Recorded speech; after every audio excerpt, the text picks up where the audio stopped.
Welcome to another edition of the Dementia Care Partner Talk Show.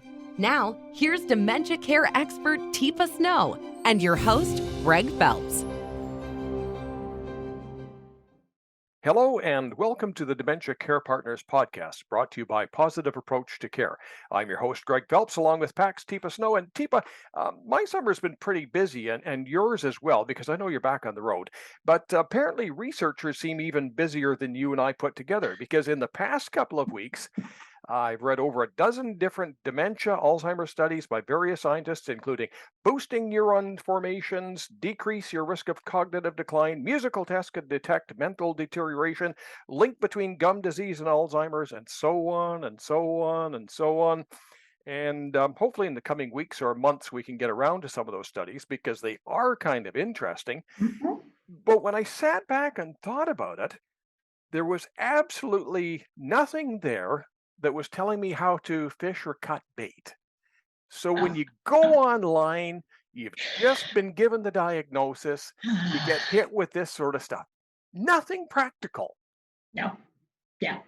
Interesting. Well, I mean, the message is there, brush your teeth, um, you know, use activities. I mean, you get these messages, but there's really not so you're living with some brain changes. Tell me about how it's going for you. Is it going great? Okay. Or, ugh, man, that was a real hard hit. And I think what we're not good at is recognizing people who are starting to live with brain changes have already been living with brain changes. So maybe we should check in and see how they're feeling about their life, given that we've discovered that they have brain changes, but we're curious. I mean, I try to stay real curious. Are they aware they're having brain changes, or do they have anosognosia? They think everything is floating along great, in which case, then I also want to take a look at who's around them that's offering care and support. How's that person doing? Because I think the missing chunks for me are pretty basic, which is trying to figure out how's the person who has the condition inside themselves doing, and how are their support structures doing, their people. And if you don't have any, ooh, okay then. Well, we have a whole different thing we got to do a game plan on.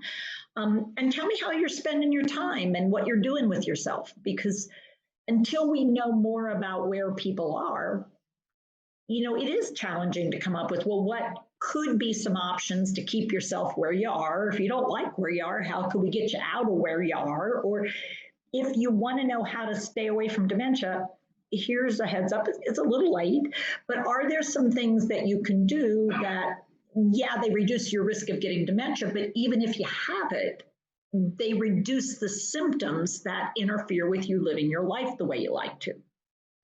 Why is it that we tend to approach this more from a clinical than a Mm. practical approach? Well, I think it stems from fear, and lack of understanding of what it actually means to start to have symptoms and recognize you have symptoms and want to do something, but not really feel listened to. There's such stigma attached to this condition. It's sort of like avoidance. People talk about denial and avoidance. And I think what we do is we avoid thinking about the possibility that it could be us. It could be somebody we care a lot about. It could be somebody I just meet on the street. It could be, and we get judgmental really quick about, well, I don't think she has that. I mean, it's like, well, why do you think that? Tell me why you think that. But we don't want to ask. And so we don't want to know, what do you do if you do get it? Because it means we're admitting the possibility that it could be us. And so just ignoring it until it smacks you so hard that you can't do anything but do something is more the norm, versus people who are really curious. And those people, frankly, get naysayed by a lot of providers for, like, on average, 2 to 5 years of trying to say, I think something's going on. Oh, you're just stressed. Oh, you're just this. Oh, we need to work on your diet. Oh, you need this. But not really being curious about, so tell me why you're thinking that or feeling that that's the case. Okay, so how's that going for you? You think your brain is changing. Okay, I can't give you a diagnosis, but it sounds like you think it's something that might be permanent and progressive. So if that's the case, has anybody else checked that out to make sure it's not something that's resolvable? Because we don't want to ignore that possibility. Um, what else could it be, Greg? I mean, I'm wondering, how's your hearing? How's your vision? When was the last time you got those checked? How's your social network? I mean, things that we could do. We're so scared to consider the possibility. We never even try, frankly. Well, I think there's two sides to this because there is the person who may or may not be aware that they're experiencing the Absolutely. changes. And then there's the family's sort of reaction to it. And then, Yeah. as you say, there's the whole general world and our perception of. Yeah. So if I don't know I'm getting it, it's not because I don't want, I mean, this whole idea that I'm doing this on purpose. And when I go to the doctors, I look great, but that's not true. And it's like, well, all that can really be understood by understanding a brain and what it's going to do when it feels threatened. So, and that there's damage in the part of the brain that gives me that insight. Are you noticing the lack of insight in other areas?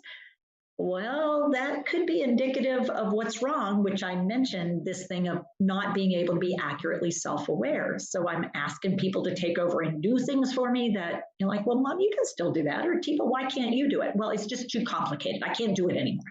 And giving things up that I have done, or thinking, I'm fine. I don't need anybody to do that. And yet you look and you're like, this is a mess. And so I think it can be a combination of, I can know I'm in trouble, but I don't want people jumping into my pool. And it's important to sort that out. Is it that I do have awareness, but I'm scared somebody's going to come in and take everything away and take away control? Or is it that I really have absolutely no awareness of how bad this has gotten? So let's just complicate things completely here now, Tifa. We Okay. finally have our person A, mom, dad, somebody, and we get them to the Wife, doctor husband. for the diagnosis. Mhm. And they go in and they disappear and come out with the doctor, and the doctor says, "Oh, just fine. I talked to her and she was just as sharp as ever." How did that happen? Well, doctor, that's really interesting. So she seemed really just fine. That's really great in one way because it means her brain recognized you as an authority figure and recognized you as somebody who had power and control, and figured out that if it performed really well for you, you would be able to certify everything as being okay. And that's real interesting because what I'm experiencing when we're not here in this office is a little different. So this makes it sort of almost invisible for a medical professional. Or even out in public. I mean, there are many people who will talk about, well, when she's out with so and so, she seems fine. And it's like, yep, she does. Because she uses all that stuff, all that, and we call it cover, social skills. It's the thing we've learned to do when we're in public that we don't bother doing when we're, in a situation where we feel safe. But when I'm out in public, I want to do well. When I'm with the doctor, I want to have, how many of us like to go and hear that our blood pressure is under control and our weight sounds better? And we hesitate to go when we've gained 5 pounds. It's like, oh, my cholesterol's up. I hate going when my cholesterol's up because they're going to fuss at me. When do you floss your teeth? Well, when you're going to go see the dentist or the hygienist. So, we all want to look good, don't we? So, given all of this, where can I go for just some basic information? I think that over the years, you probably have 1 or 2 videos, you might have a book, you might have a podcast, you might have, where do I start on Teepa Snow's knowledge? Yeah, so the simplest thing to do if you like to go look at stuff that's already there, we have a short little YouTube clip that's called Normal, Not Normal. Is what you're looking at pretty normal, or is this not normal? And then we have some webinars similar to that. We have people who are willing to chat with you. Go online and just chat. Or we have consults. a free half-hour consult for free. We also have written resources and blog posts, and we have articles. So we're very familiar with this. I don't know what it is for sure. Early symptoms, signals. We try to address it in a variety of ways, whether the person has awareness, doesn't have awareness. But one of the things we know is if you don't start a conversation, it doesn't tend to go anywhere. Teepa, thank you very much. Thank you, Greg. You've been listening to the Dementia Care Partners podcast. Dementia can leave you feeling devastated and unable to see past the diagnosis. Teepa Snow's Positive Approach to Care offers practical, supportive education so you can move towards acceptance, open your mind to opportunity, and grow to live with positivity. For more information, go to teepasnow.com. Hi, I'm Teepa Snow, and you just found our YouTube channel and watched one of our videos. I'm the owner and founder of Positive Approach to Care. Thanks for watching. And if you liked, if you have a comment about, or you would, please share it with people you know. Oh, and if you haven't yet done it, consider subscribing. We'll let you know when the next new video comes out.